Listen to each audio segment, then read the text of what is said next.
et revenir encore être candidat en 2025, le président aurait échoué en leadership.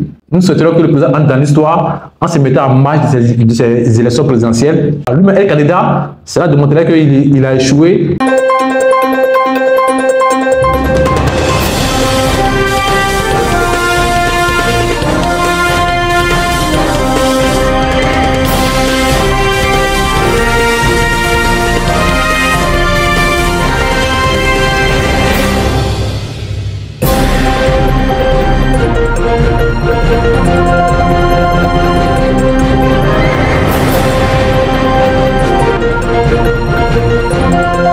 Je suis Dr Blé, président national de la CIED, qui signifie concertation interpartie pour des élections démocratiques en Côte d'Ivoire.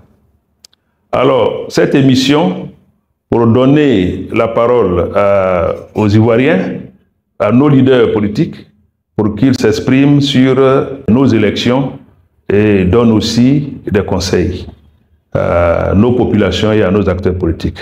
Pour ce faire, aujourd'hui, nous allons commencer cette rubrique pour que, à tour de rôle, les leaders membres de la CIED puissent passer et donner leur point de vue sur comment nous allons acquérir, sinon avoir de bonnes élections en Côte d'Ivoire en 2025. Je vous remercie.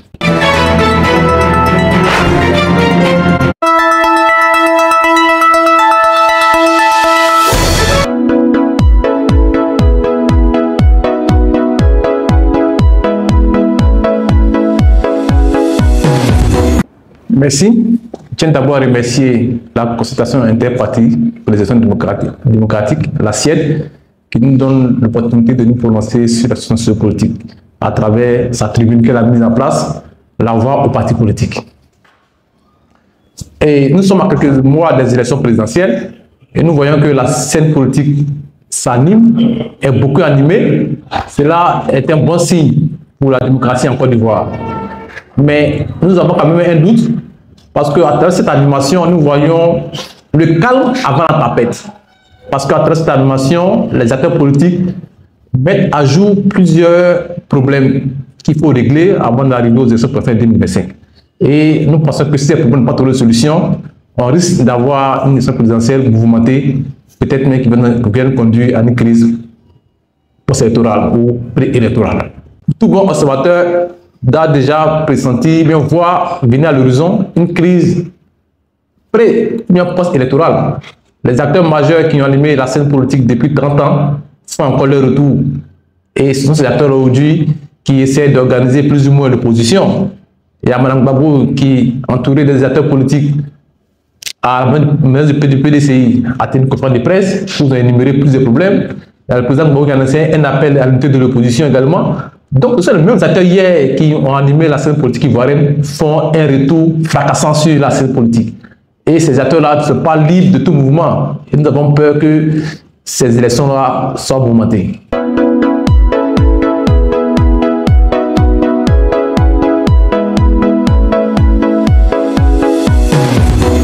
Nous sommes à un mois de la révision électorale qui est prévue pour le 30 septembre. Cette révision suscite encore beaucoup de questionnements. Voilà. Je pense que la CEI est dans son rôle. La CEI, dans le code électoral, doit organiser une révision électorale chaque année. Et je pense que jusqu'à présent, la CEI est en train de faire ce qui est recommandé par les tests. Mais cette révision électorale doit nous permettre d'avoir une liste électorale crédible. La liste électorale a été au centre de toutes les crises politiques en Côte d'Ivoire. Depuis 2008, on avait les listes noires, les listes grises, jusqu'à ce qu'avec l'apport de l'ONU et des nations internationales, on arrive à s'accorder sur une liste passée aux élections de 2010. Mais après 2010, voilà, c'est le parti pouvoir seul qui a eu l'entier contrôle de cette liste aujourd'hui. Aujourd'hui, ça pose question. Est-ce que cette liste qu'on a aujourd'hui, elle est crédible? Est-ce qu'elle n'a pas été tripatouillée à un moment donné par le pouvoir en place? Puisque l'opposition, à un moment donné, avait boycotté tout ce qui était l'élection en Côte d'Ivoire. Donc, nous pensons que cette liste-là doit être consensuelle. Aujourd'hui, la question principale qui anime la scène, c'est l'enrôlement des nouveaux majeurs. Et l'enrôlement de la liste électorale. Pour cela, nous avons une proposition. Il est impossible de tenir un enrôlement sur au moins 8 à 6 mois. C'est impossible. Ce que nous proposons, c'est que nous associons l'enrôlement physique avec le basculement automatique. Cela veut dire quoi? Tous les Ivoiriens qui ont en l'âge de voter, qui ont pu s'établir une carte d'identité, qui sont dans la base de données de l'ONECI, Office national d'état civil, puissent quand même être basculés automatiquement sur la liste électorale. Et ceux qui sont dans les zones où ils n'ont pas encore pu avoir de carte d'identité et qu'ils ont pu s'établir les pièces nécessaires pour l'enrôlement, puissent être enrôlés manuellement. Ensuite, on fera une confrontation pour sortir ceux qui ont le droit d'être sur la liste électorale. Voilà. Parce qu'il est impossible, comme le président le demande, qu'on ait un enrôlement jusqu'à 3 mois des élections. C'est impossible parce que le code dit à 3 mois des élections, la liste définitive des élections doit être disponible. Donc l'enrôlement pas courir jusqu'à 3 mois des élections. Voilà.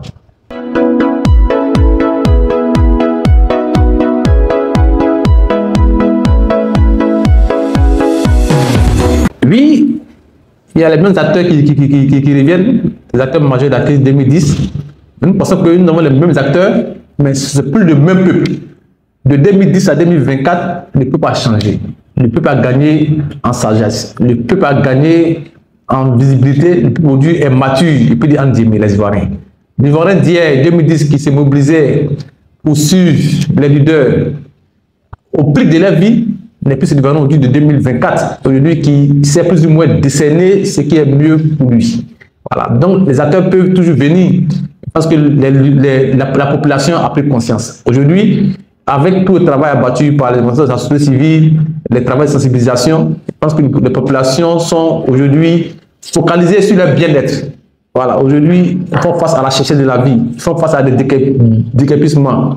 Donc, voici la priorité des Ivoiriens. Ce n'est plus de se battre coûte que coûte au cours de leur vie pour apporter un leader et au sommet de l'État. Donc, notre souhait, c'est que la population ne s'engage pas dans des volets et dans un combat qui va encore diviser les Ivoiriens, qui va encore créer des milliers de morts à la veille d'une élection. Donc, les Ivoiriens ont changé.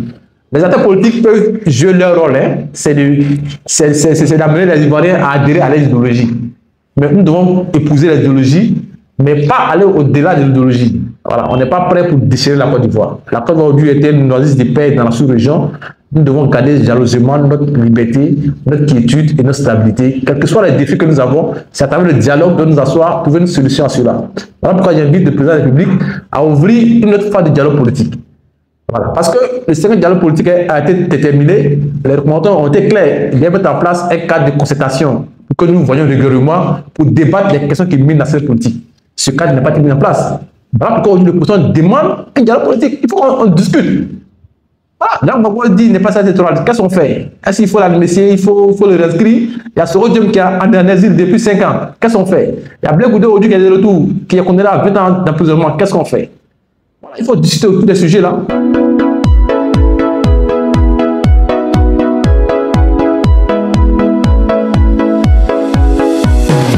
Mon appel, c'est que le président de la République se pose cette question-là. Voilà, ce sont des acteurs importants de la scène politique. Les mettre en marge, c'est mettre en marge une partie de la population ivoirienne. Voilà, donc, quand on a vu qu'une partie de la population ivoirienne ne participait plus aux élections. La démocratie, c'est gouverner avec l'ensemble de la population pour qu'on puisse atteindre quand même les objectifs que nous cherchons. On ne gouverne pas avec une partie, laisser une partie en écart. Donc on appelle le président de la République à avoir une oreille attentive aux cris des populations qui créent un cadre pour apaiser la situation.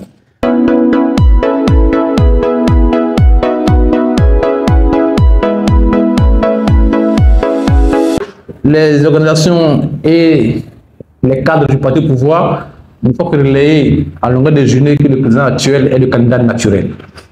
Parce qu'un président réussit son mandat lorsqu'il réussit sa succession. Voilà. Et revenir encore être candidat en 2025, le président aurait échoué en leadership. Voilà, en leadership. Un leader prépare sa succession. 2020 est une candidature exceptionnelle. 2025 sera une candidature extraordinaire. Donc nous ne souhaitons pas cela. Qu'il passe la main. Mon souhait, c'est qu'il passe la main, qu'il n'écoute pas la voix de ces cadres qui veulent encore le pousser pour un 4e mandat, on nous vend une marée. Au Ghana, ils ont donné l'exemple. Nous avons apprécié cela. Au Libéria, ils ont donné l'exemple. Nous souhaiterions que le président entre dans l'histoire en se mettant en marche de ces élections présidentielles, en choisissant un de ses cadres pour représenter son parti aux élections présidentielles, mais pas lui-même. Voilà, lui-même est candidat, cela démontrerait qu'il a échoué à former des leaders, des responsables, des leaders pour les remplacer, pour continuer ce qu'il a commencé.